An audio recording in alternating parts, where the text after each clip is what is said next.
আমি আমাদের সম্মানিত অভিভাবকদের বলবো, আপনারা যখন মসজিদে যান, আমাদেরও খুব ইচ্ছা করে মসজিদে গিয়ে আল্লাহর সামনে দাঁড়াতে। আমরা একটু দুষ্টুমি করি বলে আপনাদের মধ্যে অনেকেই আমাদেরকে মসজিদে নিয়ে যেতে চান না। কিন্তু এখন থেকে যদি আমাদের মসজিদে যাওয়ার অভ্যাস গড়ে না ওঠে, তাহলে কিভাবে আমরা একজন সাচ্চা নামাজি হব?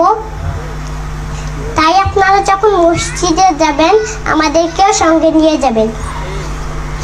আল্লাহ তাআলা আমাদের লালন পালনের দায়িত্ব আপনাদের উপরেই ন্যস্ত করেছেন।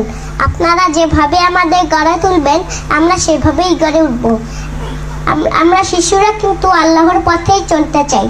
তাই শুধু শাসন নয়, আদর দিয়ে, ভালোবাসা দিয়ে এবং একটা সুন্দর পরিবেশ দিয়ে আমাদেরকে আল্লাহর পথে পরিচালিত করুন।